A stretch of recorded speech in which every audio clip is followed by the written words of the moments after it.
Hi there, I'm Yvonne de Celis from YDCtv.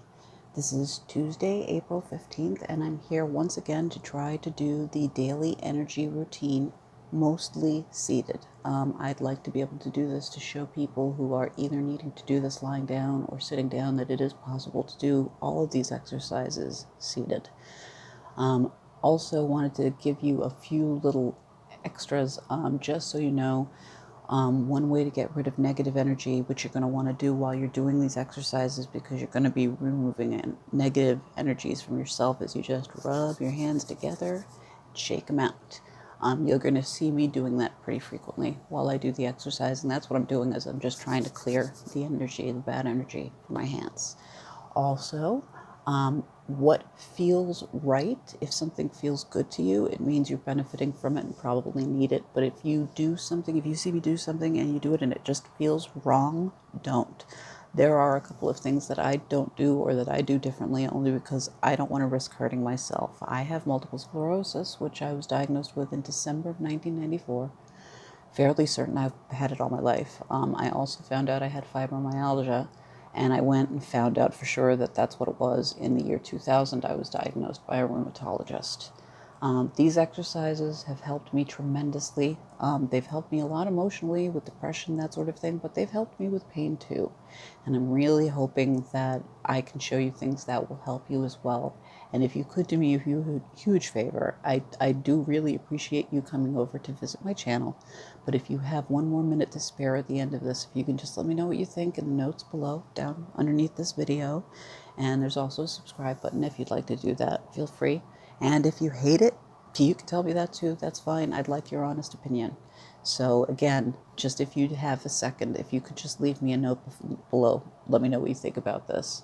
I just want to make sure I don't forget anything. One last thing about this, the breathing. When you're doing the breathing, and this is another thing, do what feels right to you. I have had people in the past tell me that they hate switching from breathing in through the nose to breathing out through the mouth. They find it so distracting that it takes their mind away from what they're doing. If that's the case, ignore the whole thing about breathing in through the nose and out through the mouth. Do what's comfortable for you. I find that it helps the exercise be more beneficial to do the breathing this way. And I also do Reiki, and this is a Reiki breathing technique that I do while I'm doing this exercise. But what you want to do is, when you inhale, touch the roof of your mouth with your tongue. Tongue touches the roof of the mouth and put it up against your teeth. Inhale through the nose, breathe in deeply, and then when you exhale, let your tongue drop to the bottom of your mouth and open and breathe out through the mouth. I don't always do this myself, but I try to. Again, if that doesn't feel right to you, do what feels right. That's the most important part about this. So I'm going to just start off. I'm going to start doing the exercises. I'm going to try to go through everything as quickly as I can, just so that I can get this out to you guys. So hope you like this. Hope you find this helpful. I'm going to start off with the Wayne Cook posture. And the way I do the Wayne Cook posture is the alternative method. The way it's normally done is you sit cross-legged, and I would try to show you this. I'm trying to do this right now. You sit cross-legged and you press down on your knee with one hand and hold onto your ankle with the other one. I think if it's your left leg, you press down on your knee with your right hand, and then you cross over and you hold your foot with the other leg, and you breathe in and out. And as you're breathing in, you rise up, and as you breathe out, you rise down. I do the alternative method for this because I have had people tell me that this is either impossible or just very uncomfortable for them to do. So I use their alternative method, which is, again, sitting. But what you want to do is put your arms out in front of you, cross them over, have your palms face each other, and clasp your fingers together. And one question I've been asked about this in the past is, how do I know which arm to put up on top? And the way to find that out is to just clasp your hands together. Don't think about it. Clasp them together. Look down and find out what thumb's on top. Whatever thumb is on top, that's the arm you should put on top for this exercise. So again, straight out, cross, face the palms together, clasp your hands. And then bend your elbows and bring your hands together and put them up against your heart chakra. Now with this exercise, again, you breathe in through the nose, out through the mouth, and as you breathe in, you rise up in your seat, don't stand up, and then as you breathe out, go down. So I'm just going to do 1 or 2 breaths, and then we'll go to the next part. So here we are. We'll breathe in and out.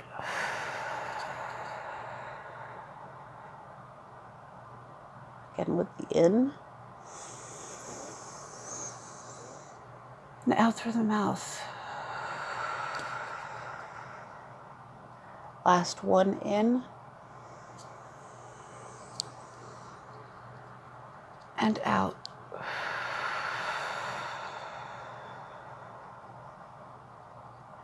At the end of this breath, let go of your hands. You can straighten your arms back out. And now what you're going to do is steeple your hands together. Put all of your fingertips together, including your thumbs, and then put your thumbs together right where your nose joins up with your face, right around where the third eye is, just underneath it. Look up at the sky. Pretend you're looking up at the sun. Keep your eyes closed, of course, though, if you're outside. Breathe in through the nose, out through the mouth, and keep doing the rising up and sinking down.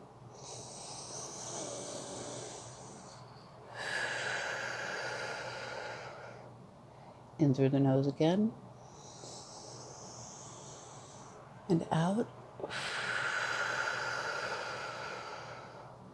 Last one in through the nose. And out through the mouth.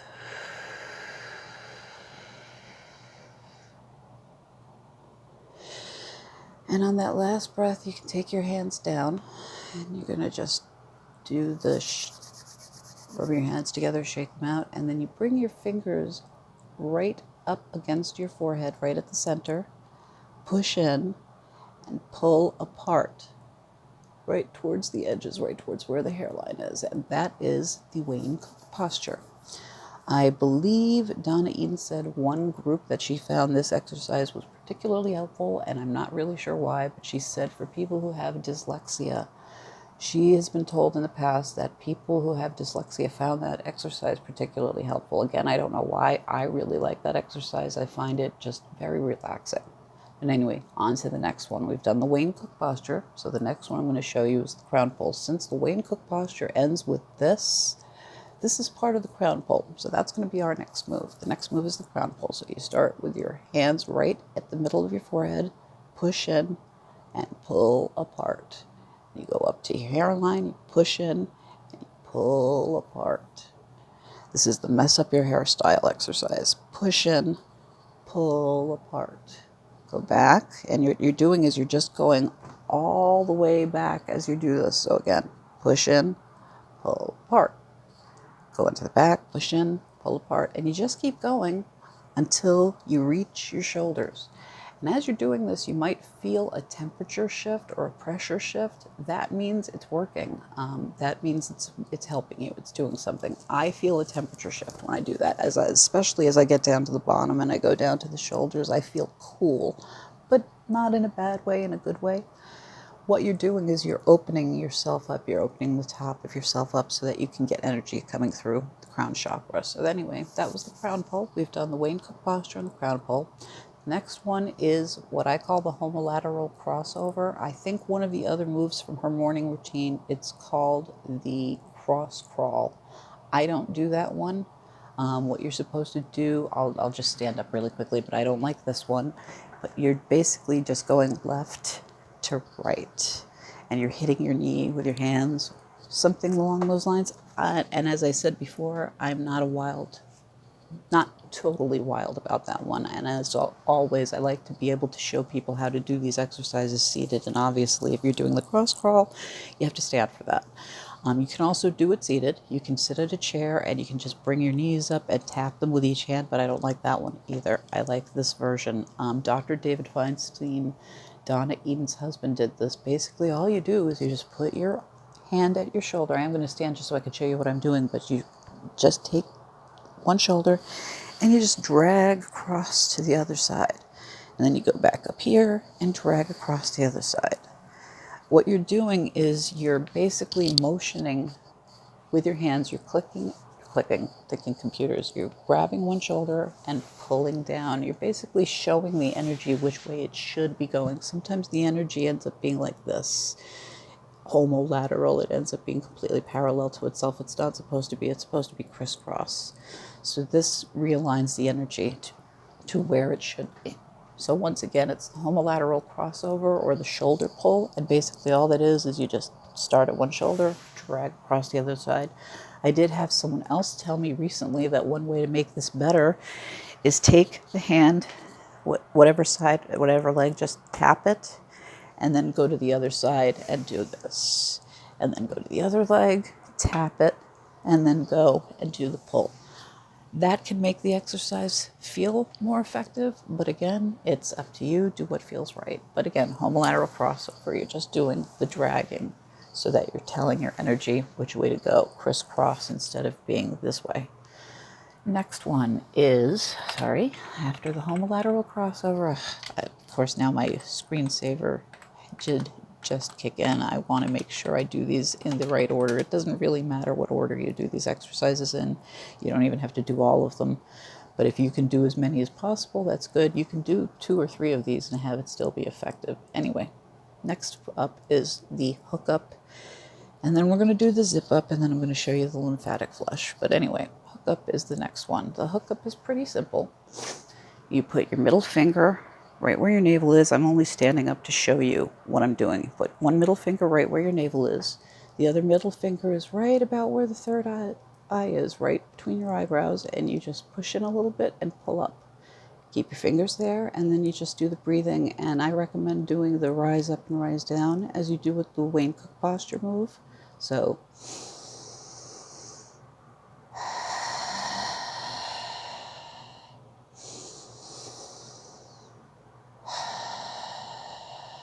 and one more time, in through the nose and out through the mouth.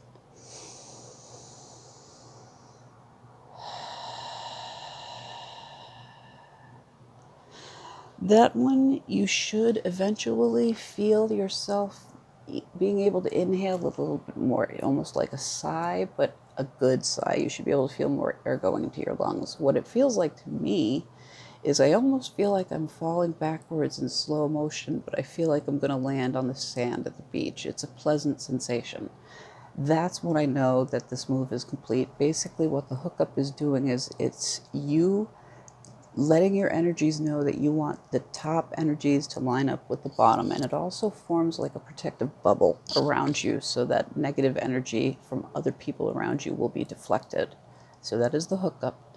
The next move is the zip up. You start at the waist, put your fingers together, and basically you're pretending you're pulling up a zipper. That's why it's called the zip up. Anyway, so again, just standing to show you what I'm doing. I start at the waist, and then you just pull up like you're pulling a zipper up, hence the name of the zip up. Bring it up to your lips, go to the sides, and make a locking motion with your fingers. As Donnie Eden does her videos, you can find videos on how to do these exercises on YouTube by Donnie Eden or by her daughters. When she does these, I notice as she goes along, these exercises change. For example, with the zip up, I've seen her do it in the past where you just bring your hands up to the top and stop, but she's added that locking motion, which she said is more effective. And I could see or feel why it would be. I do that because it's like you're locking it into place once you bring it up to the top. This is supposed to be an energizing move. Nothing energizes me, but I definitely feel better when I do these exercises, so I keep doing them. But anyway, that was the hookup, the zip up. Titania Dolan, I saw her doing the zip up, but one other thing she added to it is she said, okay, once you do it from the front, you can do it from the back as well. So you just bring your hands behind your back, and you just still do that same zipping motion, but you go down to your mouth and then do the locking motion once again. I haven't decided if I like that back one or not. I've been doing the front one every single day. The back zip up, I'm not sure if I want to keep doing that one or not, but if I feel different when I do it, if it helps make the exercises feel better, I will keep doing it. So I wanted to show you that one as well. Last thing, and it's actually a very important one. I usually save it for last, and I do this one every day no matter what. Even if I don't have time to do any of these other moves, I do this one. It's called the lymphatic flush. And it's a good one. It's basically a very good way of cleaning toxins from your body that build up in the evening while you sleep, for example. But you can do this any time of day. You can do it as many times a day as you want. With the lymphatic flush, you start off at your K27 points, which is here. And the way to get to your K27 points is you start at your collarbone, trace your collarbone around to the front where the points almost meet in the center. There's a section where they almost meet, and then you just drop down a little bit, go outwards, and you should feel 2 indentations, 2 soft spots right here. Most people have 2 little soft spots here at the bottom of the collarbone points.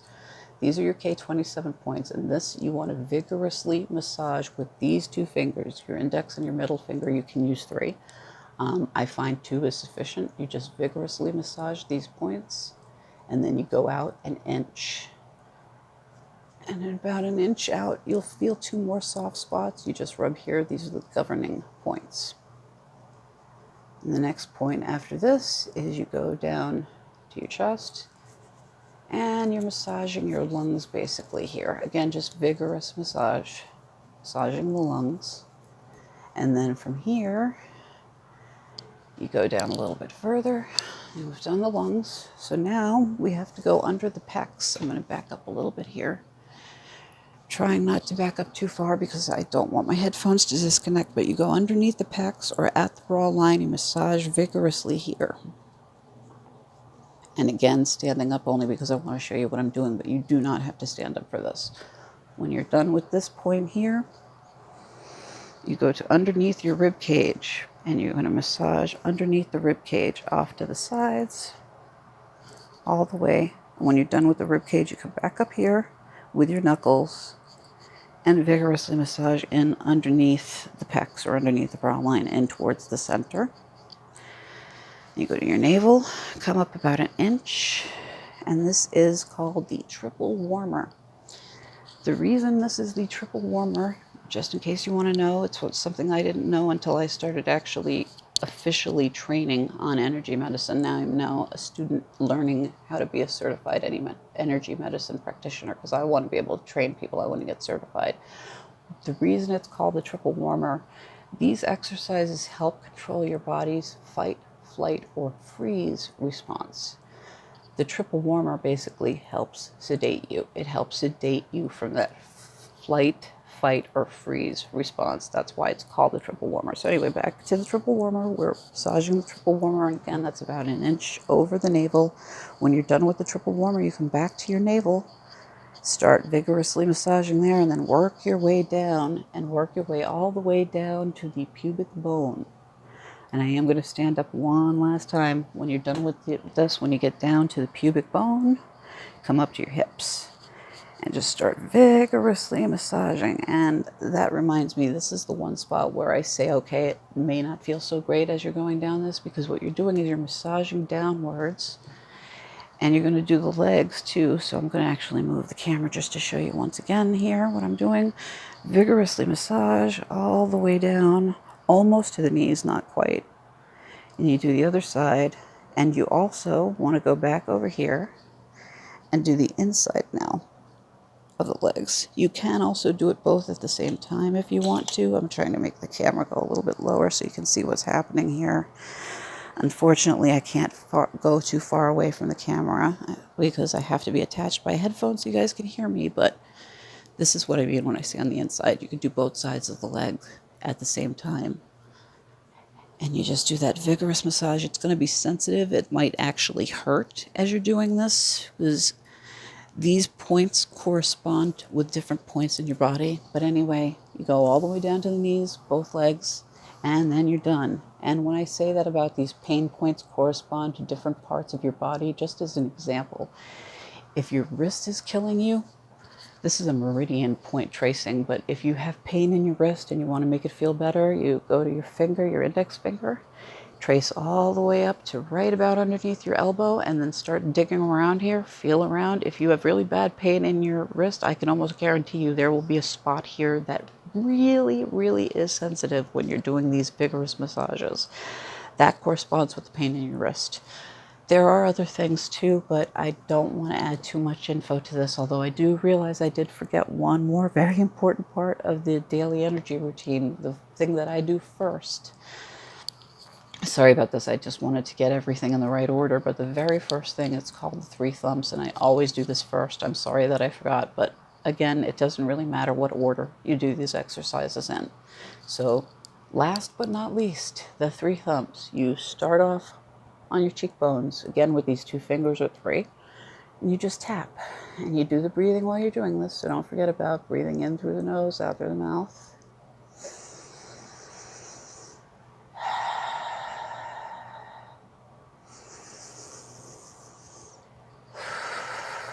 When you're done with the cheeks, you go down to the K27 points. Tapping. And this next one is right here. Right in the chest. You can either use this, hit like that. You can use your hand. You can use your fingers. It's up to you. Do what feels right. I usually do this, actually. And again, you're tapping right at the center, right here. This is also called the Tarzan points, and you can do the Tarzan thing if you want to. It's the same thing. There you go. And then the very last point for the tapping is underneath the bra line, right where the pecs are. So let me just show you again. I don't do this one, but you go underneath the bra line or underneath the pecs and you tap. My reason for not doing that one is because I'm afraid of having back spasms. I've been using these exercises to help other people, and I do know someone who did this, and they did the thumping underneath the bra line or underneath the pecs, and it sent them into back spasms. And I get back spasms too, and I'm really afraid of having them. So the only time I do that last set of thumps is if I'm laying on my back. If I'm laying on my back, I find I can do towards the center more, and it feels like it's not going to impact or affect my back. So that's why I don't do that one. That's your call. See if it feels right to you. If it does feel right to you, do it. It means you're benefiting from it. But anyway, that is the entire daily energy routine the way I do it. I'm just wanting to get this out there so that people have access to it. So here you go. I will try to make a better copy of this when I get a better audio solution than this, because this, having to have this attached to the phone, makes doing all these exercises a little bit harder, because I want everyone to see how they're done, but it's hard when you can't get a full body shot in. So anyway, I had to take this down yesterday because I said the wrong thing about who is most helped by the Wayne Cook posture exercise. So I just wanted to get this out again. If you can leave me some feedback, that would be awesome. Thanks again so much for spending time here. I do appreciate it. Peace and light, and I will see you around again. Take care and be as well as possible. Cheers.